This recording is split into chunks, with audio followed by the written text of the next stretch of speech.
There are two great mysteries which have captivated the human imagination for thousands of years.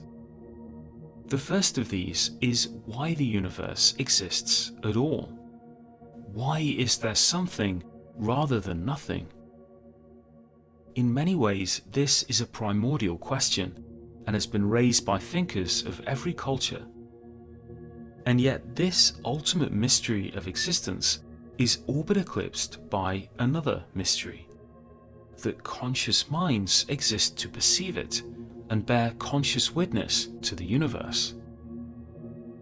While it is present to every waking moment of our lives, nothing is more mysterious than the fact that reality allows for conscious experience.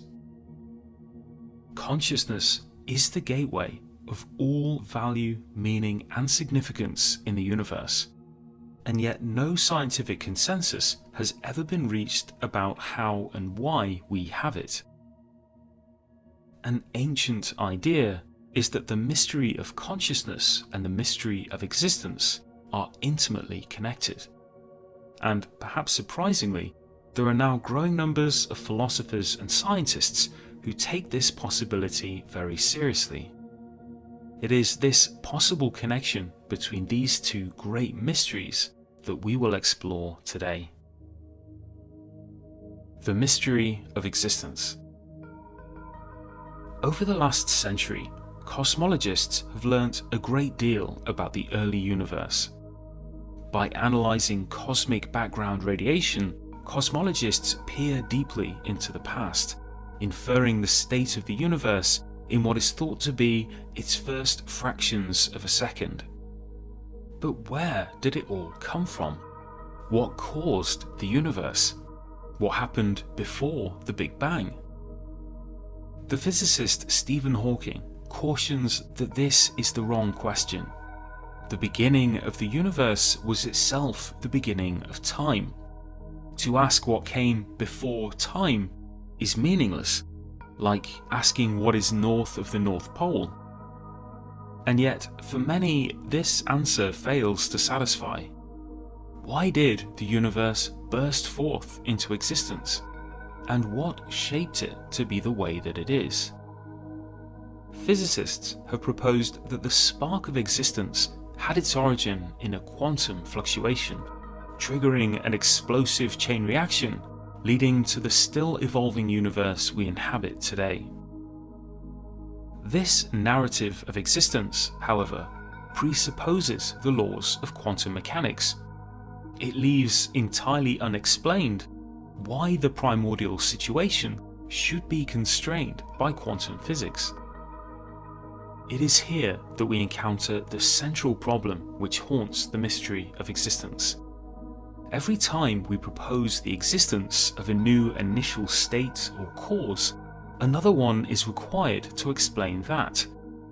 Instead of explaining existence, we find ourselves simply adding more to that which needs to be explained. The same presumably goes for consciousness. To those who claim consciousness to be fundamental to reality, there is the challenge of explaining how consciousness might avoid the same problem of infinite regress.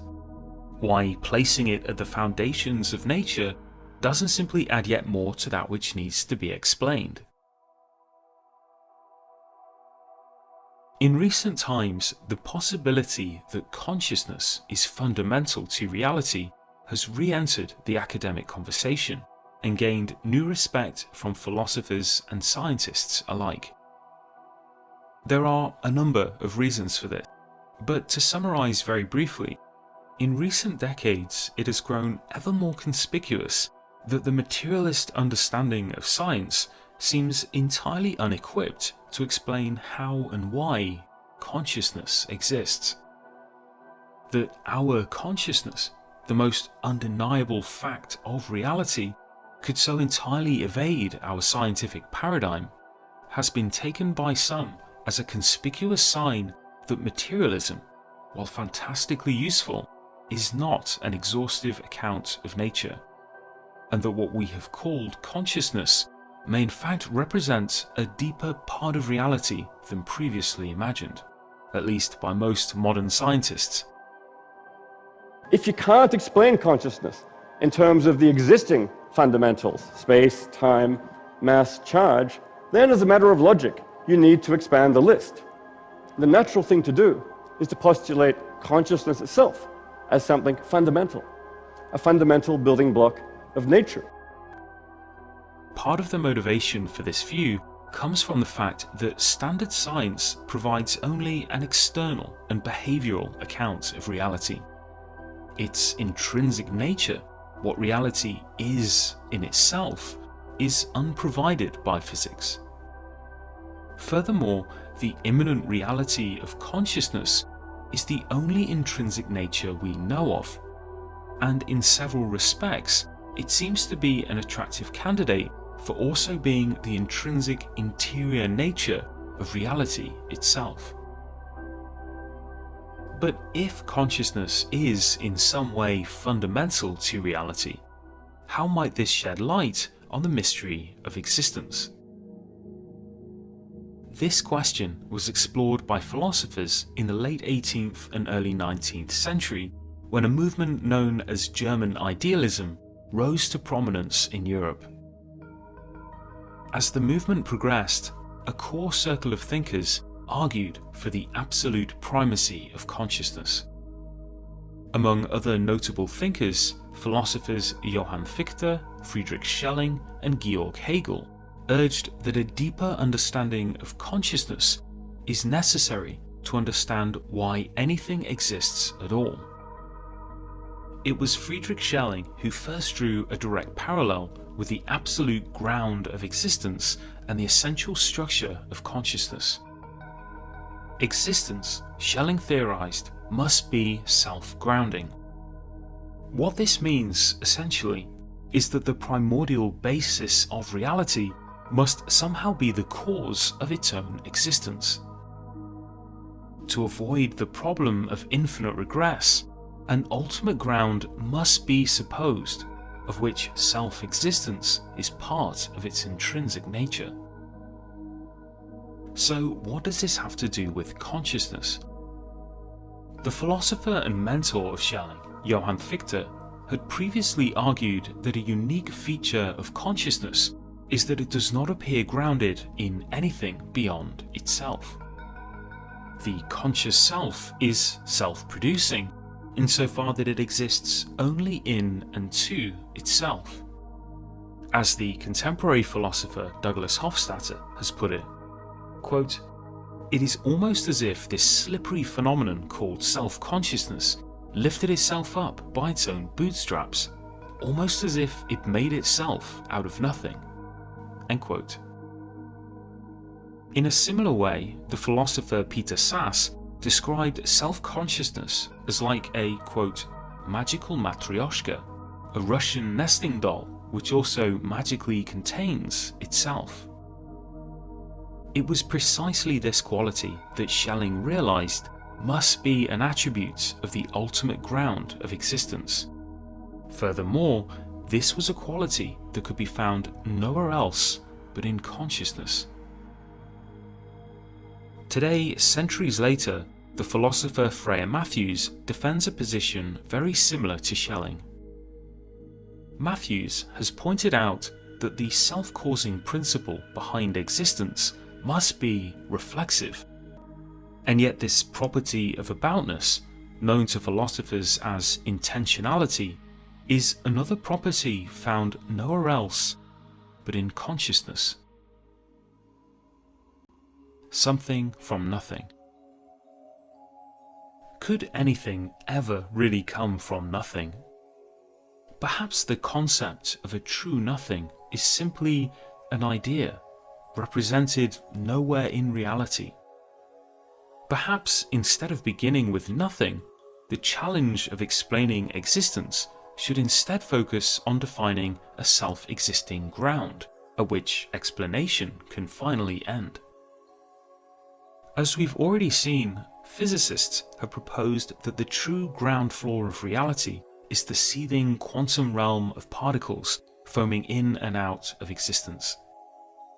While this level of reality surely exists, there is no clear reason why the primordial situation should be constrained by quantum physics. A deeper level of explanation seems to be required. One possibility is that consciousness is the absolute ground of existence. And while this would add yet another level of existence, as we have seen, it offers the benefit of actually posing an explanation for its self-grounding self-existence. How quantum physics came to be the ground of reality calls out for explanation, whereas consciousness, in theory, can explain itself. If this is the case, we might wonder how such a necessary self-grounding consciousness could give rise to quantum physics and everything else. How could something as intangible as consciousness ground and connect with the laws of physics? Respected physicists have long defended, albeit controversially, that a connection point does exist between consciousness and quantum physics, notably in relation to observation. It seems that in all quantum experiments, the state of a system is always defined by the information that can be made available to observers. In quantum experiments, the choice to observe has the effect of defining the state of the system, which would otherwise present itself in a superposition of all possible states, and in which producing very different experimental outcomes.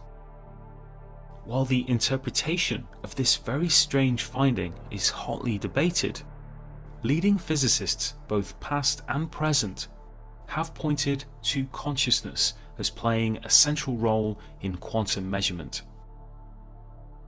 Is it possible that the universe exists through self-observation? Is the universe, as the physicist John Wheeler once called it, a self-excited circuit, in which consciousness gives meaning and thus reality to the world? In the past, arguments that consciousness is fundamental to reality have been dismissed because in the physical world there is simply no room for consciousness to play a role. No consciousness forces or mental particles have ever been discovered. A role for consciousness in quantum measurement, Chalmers points out, finally provides this fundamental property of consciousness with a fundamental role to play. It is worth keeping in mind that it remains a complete mystery what physical laws are actually describing. The intrinsic nature of the world, what reality is in itself, is entirely unexplained by physics. Existence from value. Another possible connection between consciousness and the mystery of existence lies in the relationship of consciousness with value. Philip Goff is among the recent wave of philosophers defending the fundamentality of consciousness. Goff has also suggested that the animating force of reality may be mysteriously connected to its value. Goff reminds us of an insight first made by the philosopher David Hume in the 19th century. Hume observed that we simply do not perceive causes in nature. While we perceive a flow of events, our apparent perception of causes is an illusion. Similarly, science does not actually reveal causes in the world. Goff points out that once we truly recognize this, we are free to consider an alternative possibility, that natural necessity, the animating force of existence, is not material or mechanical, but in fact follows from its value. Goff considers that such a view might also help to explain why, against all of the odds, the universe seems finely tuned to allow for what he calls, quote, a universe of great value, in which conscious, value-sensitive beings can evolve. In the last century, cosmologists have learnt that slightly changing any number of precise values in the laws of physics has the immediate effect of obliterating all possibility of life. Among all of the intelligible arrangements of nature's laws, the probability of a life-friendly universe is, in fact, trillions to one. This provocative discovery has led to the proposal by some of a multiverse, trillions of other universes, the existence of which can nullify the apparent specialness of the universe. But as Goff and others have argued, fine-tuning may actually be an indicator of the deeper significance and necessity of consciousness on the metaphysical landscape.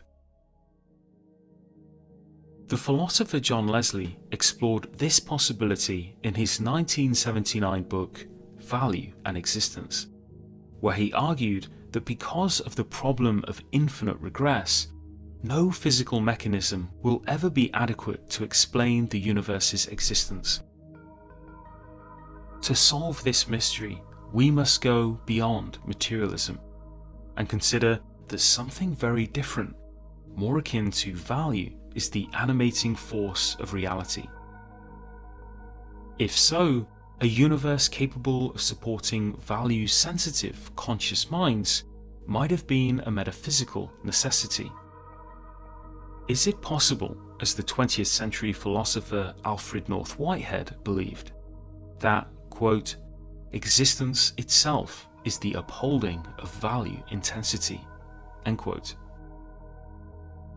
The view that value is the animating force of existence is a perspective with deep philosophical roots both in Western and Eastern systems of thought.